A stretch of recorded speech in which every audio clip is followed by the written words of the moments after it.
Good morning, everybody. I hope you're all doing well today.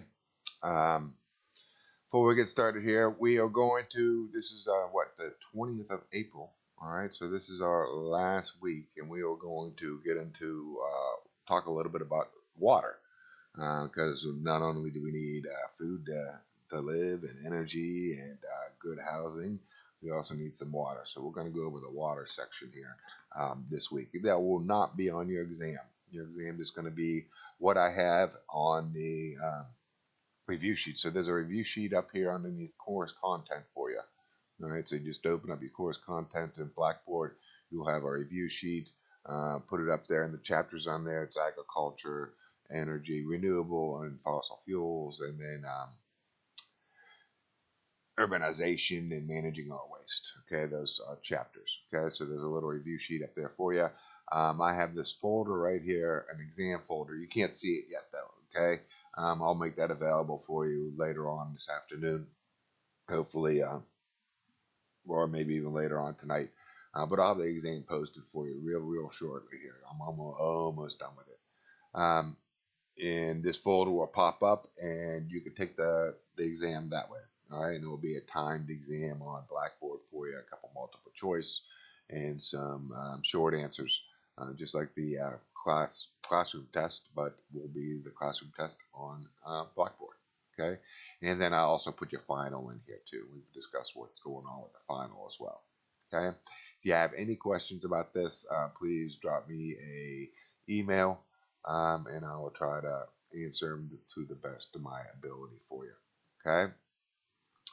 So, what a day. I'm telling you, this is one of the craziest semesters I've ever had in my life. We started this semester with the uh, Australia burning up because of wildfires. Then we had to get this pandemic that runs through, a novel virus that runs through everybody, shuts down the economy because we're all going to get sick here. And now this morning, or this is what I got over last night. So on my Twitter feed, I don't have like Justin Bieber on my Twitter feed. I have Muhammad Al Iri, all right, who's the CEO for Allianz, who is which is a fixed income, one of the biggest fixed income investors in the world. Um, and he tweeted this over last night, right when the markets opened in Asia, and oil, all right, went. So this is the price of oil back on the 23rd of March, all right, and it was at $22. And I thought this price right here on $20 was as low as it was going to go. And then on Friday, it went down to about $18 a barrel. And when the markets opened, it was at $15 a barrel. Right now, I think it's trading around $11. I don't know exactly what the futures are, but it was down to $11. It dropped 38% in a matter of a weekend. I mean, it closed on Friday, opened up this morning, and dropped 38%. So there's some trouble happening in the markets here, and this is an unsustainable price for the American oil industry. Our little 10% of oil that we or 2%, I should say, of oil that we maintain and flow. But I should say 10% because that's North America. You're out of Canada. They're going to be in trouble too because even the tar sands cannot make money at $11 a barrel right now where it's at. I mean, that is absolutely incredible. It's historic, though. This is absolutely historic numbers. And who knows what is going to happen in this marketplace, all right? Because there is just so much oil, extra oil on the market that no one's buying it. They have actually floated the idea of negative oil prices in the very near future, meaning that they have to pay people to take it. I mean, I could see that happening in the electrical industry because Germany, because we have a sunny day and there's just so much solar panels out there, right? And the prices have gone negative before. But this is oil. We're talking about oil, and there's really no place to put this. No one is driving any cars right now, and there's no place to put all this extra oil. They cut their production, and next week they'll be cutting production by 10 million barrels a day. But we are overloading the system by like 20 million barrels a day. And Um, America is the only one that won't really cut production, all right, because we don't really collude. Um, Soviet Union and our Russia and Saudi Arabia can get together and fix the prices because they're part of what's called OPEC, and they fix how much they actually produce, and by fixing what they produce, they can fix the price. And we are subject to whatever they do, and we are not allowed to do that because we have a free market economy. So that's colluding like that, fixing the price of oil, fixing the supply of oil is actually illegal here in the United States. But we do have a what's called the Texas Commission that is thinking about doing some crazy things because the industry is not going to be able to withstand this for a couple more days. I mean, this is a daily thing. They're hanging on. They might even just collapse today. Who knows? But watch this space. It is very, very, very interesting. And we have based our economy off of oil, and who knows what's going to happen now, right? A lot of people say that oil causes a lot of wars and things like that, and there is some truth to that. Okay, but one of the reasons why I want to do the water section with you guys is because they say that the next wars that we're going to be fought over is going to be over water. Okay, there is no way that we got to be able to. Uh, have water to live, right? We can go a couple days without food, but we can only go a couple hours without water, or else we'll die. And it needs to be fresh, drinkable, habitable water. And with the population boom going up, there's going to be more and more disputes over water, and not just in the you know third world countries. It's happening here in America as well. This tri-state water war has been going on for 20 years. And you'll see in this video, the guy says maybe the Supreme Court settled it. I don't think it's done yet. It's 2017, and you put in tri-state water wars, you'll see a lot of information, and they're still going at it about this. So Florida, Georgia, and Mississippi, I think it's Mississippi, maybe Alabama, I can't remember, are been fighting over who gets what out of what water out of Lake Lanier. All right, because Georgia wants to be able to grow their population, so they say that since we got so much of this water, we get to have so much, and it's just been a mess. And they have been battling in court for seriously like 20 years about this. Let's watch this little video here about the tri-state water wars that's going on down there in the South. Two big Supreme Court rulings. The first one is a huge victory for Georgia in the tri-state water war over Lake Lanier. The nation's highest court has ruled in Georgia's favor, and after sparking demonstrations nationwide, part of Arizona's controversial immigration law is struck down, following the potential impact for Georgia's new law. But first, the victory for Metro Atlanta's water supply. The Supreme Court may have put an end to the water war with Alabama and Florida. Yeah, they didn't. There's some other things going on as well about oysters, not just drinking. Well, Fred, it is too early to say that this is the end of a 20-year fight, but it is the strongest message yet in the ongoing water fight between Georgia, Alabama, and Florida. And today, Georgia is the winner. The bottom line from today's decision, Metro Atlanta can use Lake Lanier for its drinking water. The Supreme Court announced 2 hours ago that it would not hear a challenge to a lower court's ruling allowing North Georgia to draw from Lake Lanier. For years, Florida and Alabama have been fighting Georgia for more water to flow from the Buford Dam, claiming the reservoir was not supposed to quench the growing Metro's thirst. Governor Nathan Deal is out of town but issued this statement in response to the highest court's decision. We can now move forward with this issue behind us, have the governors work together, and come to a long-term agreement that will provide for the water needs of all three states. Attorney General Sam Olens issued a similar statement, but was a bit more cautious, saying, "It is my hope that we can finally put this decades-long legal dispute to rest and work together with our sister states in meeting rooms, not courtrooms, to develop a fair and equitable water-sharing plan and promote a strong and vibrant southeastern region."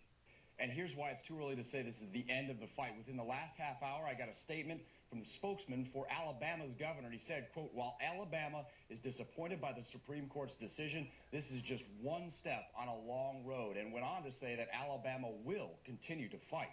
Now, my colleague Lori Geary is talking with the Metro Atlanta Chamber's office and getting reaction from local business leaders. Tom Regan is getting reaction from Gwinnett County, which gets most of its water from Lake Lanier. Look for those stories later this afternoon on Channel 2 Action News starting at 4. Live in the newsroom, John Bachman, Channel 2 Action News. Yeah, please New at noon, 2 look for p.m. those stories because this is still going on. I mean, Alabama didn't give up. They are still fighting for their water, and this is America. And luckily, the states have the judicial system to go to turn to, and that's how we decide these things. We take it through the court system, right? But what about countries like China, India, and Tibet or Pakistan that get all their water from the Himalaya glaciers? Those countries don't get along too well. And if one country decides to cut off the other country or take a little bit more water than can provide for the billion people downstream in China, that's going to cause some conflicts. And Mathis and Paul Ehrlich talked about this in the population bomb. And they are not the first people to notice that water is very important. There's a guy called, I think his name is John Powell, one of our American guys, founding fathers. And when we was founding this nation, he called it. He said, we're not going to have enough water if we want to grow this nation the way it is. Now, back in 1863, when he said that, we didn't have the technology to get to these aquifers that we have today, and do some desalination and stuff like that. But he saw that there's if we want to grow this nation, we're going to have to be able to provide water for everybody, and there's just not enough water out there. It's going to cause a lot of litigation. He said he actually used that term litigation in his words. And here we are in 2020, and Georgia and Mississippi and Florida are litigating what state gets what out of the Lake Lanier. It's absolutely nuts. Water is definitely very important, and it is a hot topic today.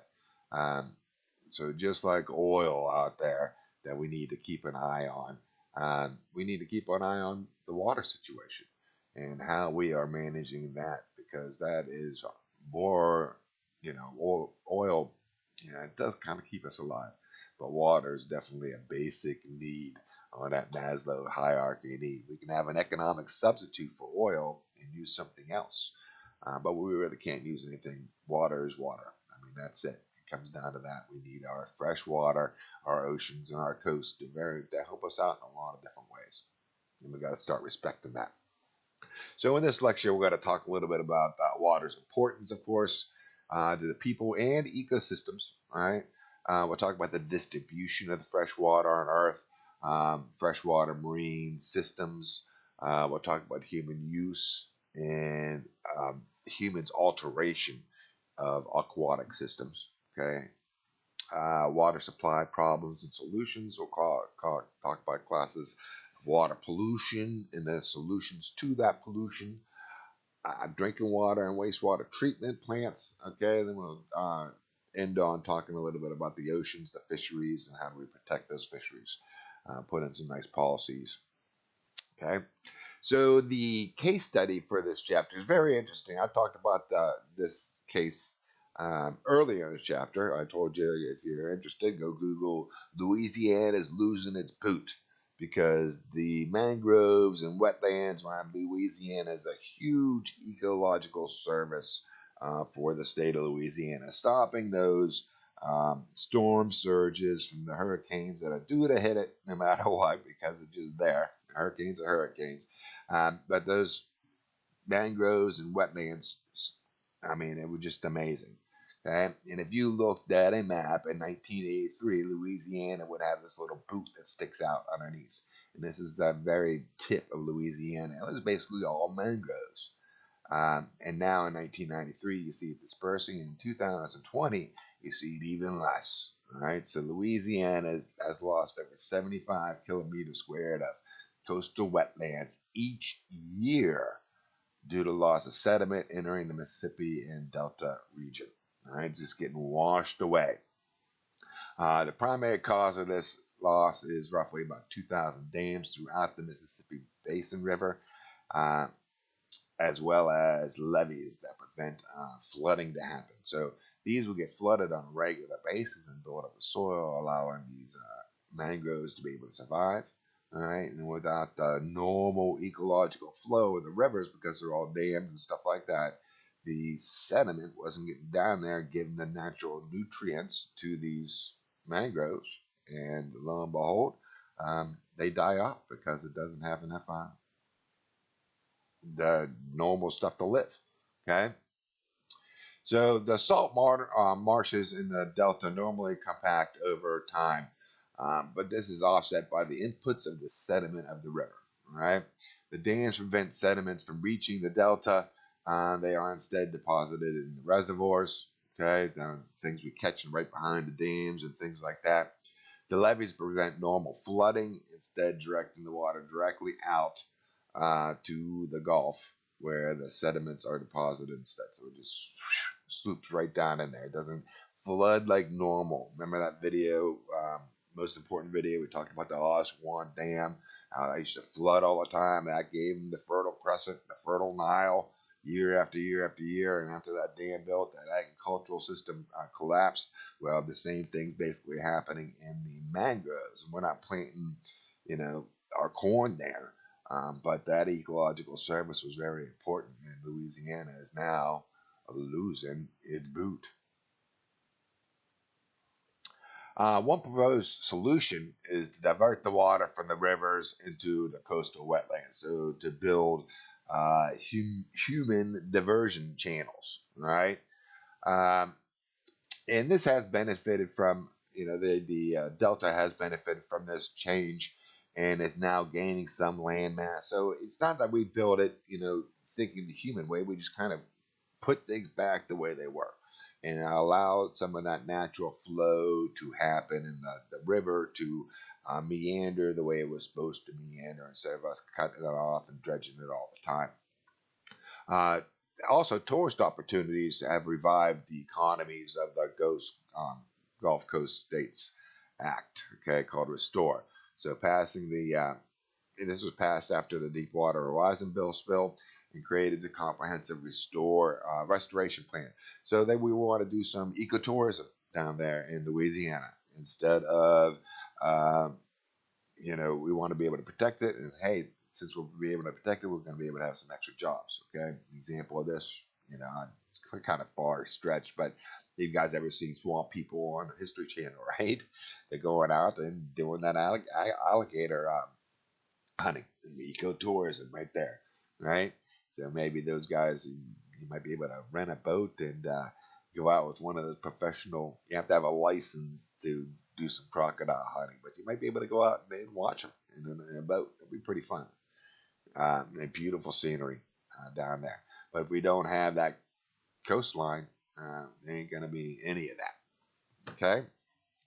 Now, just like we go back to Adam Smith and the Wealth of Nations, and we talked about how a nation's wealth is basically built upon what they actually have, how much coal, oil, gold, silver, and things like that. But water is definitely just as important, right?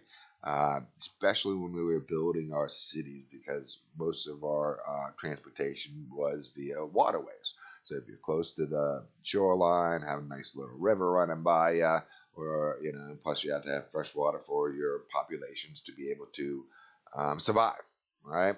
So just like fossil fuels and the oil and gold, water is definitely disproportionately distributed around this world. Okay. Of course, we have the oceans. 97% of all the water out there is in the oceans. Okay. And that water is really not going anywhere. It might be able to freeze up someday into an ice cube, or it might evaporate and be put into the atmosphere. But this water, 97% of that water, will still be here, okay, in some kind of shape or form. And no one really owns this water, okay? Your nation is able to have so many miles off the coast, like 50 miles, 100 miles, something like that. That water belongs to you of the ocean, but the rest is underneath international treaties. As long, international treaties, if you sign to that international treaty. So no one really owns the oceans out there, and that's 97%. And it's very to make that into fresh water takes some. We'll talk about this later. Takes some techniques to do, and it's very expensive. Okay. So the water that's really fresh water, meaning water for us to be able to actually drink and not have to, boil down and go through all this hubbub to get it out of the ocean, is only 2.5% of the water out there. So very, very little bit of water is actually available for all species, not just humans, but the deer and the antelope and plants as well to be able to drink. All right. And when you look at this freshwater breakdown, okay, 79% is in the ice caps or glaciers. So very, very tough to get out to. Yes, we can get a boat up there and crack off a big, huge ice cube and melt it down and put it into some bottled water and pay a pretty penny on eBay for it. People actually do that. Okay. But very expensive to do. Right. 20% is known as what's groundwater, and I'll also refer to this as aquifers. Okay, a lot of times, but this is the water that's underneath our feet that we really can't see. That we stick a straw down there and dig a well and take the water out of the ground that way. All right, and only about 1% of what we see is actually surface fresh water that we see in our rivers, in our lakes, in our streams. All right, and when we break that down, 52% in lakes, and the other surface water. So 52% in lakes, the other surface water, 38's in actually just trapped in the soil that we don't see. 8% is in the vapor out in the atmosphere. All right, and only 1% is in the organisms inside of us. All right, you're 60% water or something like that. Okay, and 1% in the rivers. So even in the fresh water that we can see or actually access real easy, all right, from this 2%, 2.5% of the fresh water, only 51% of the 52%, 1% is already seen, and only 52% of that 1% is in lakes and rivers. Unbelievable. So you can see how disproportionately the water distribution is. Okay, for Mother Nature, but also for nations. Okay, we're lucky we have the Great Lakes here and a good river system and things like that. But other nations, such as Afghanistan or China, are dependent on some, just a couple rivers running through their nations. The whole continent of Africa, nations are sharing the Nile River. Many of them, and some of those nations that share the Nile River aren't exactly the best of best friends. Okay, but they work together because they know how precious water is. Okay, and we need to be able to work together as a society. So water is definitely a renewable resource. All right, and it might also just be recycled too. Okay, because it's a element of matter. It'll never be created or destroyed. It'll just keep on going right through the cycle. Okay, but we can make it undrinkable. Okay, as it passes through that wet water cycle. So it can be destroyed, just like the story of the Lorax, where we cut down the trees. We can make some of that water unusable for us in the future. So precipitation falling from the sky sinks into the groundwater and acts as runoff for surface water bodies, and rivers and act as with ponds and wetlands and coastal aquatics and underground aquifers exchange water with surface water. So a big complex system of the water cycle. All right, we went over the water cycle way back when in one of the first chapters. All right, but these interactions create a web of very connected fresh and marine ecosystems that we need to start paying more attention to, because they are actually an ecological service for us, and we need to start taking advantage of that ecological service. Okay, so what happens in one system affects others, even for those far away. So definitely in the water system, we definitely see that what we do here on the farmland, planting our cows and our using our fertilizer and things like that, goes out into the ocean. We create a algae bloom affecting the shrimping industry down in the Gulf of Mexico. So definitely the water flow is an example of when you touch one thing, you are definitely pulling on the strings of another. Okay? It's a perfect example of non-point pollution source, because which farm actually caused the algae bloom down here? okay, who oil got into this reservoir from their car to cause it from not being able to be drank anymore. Okay.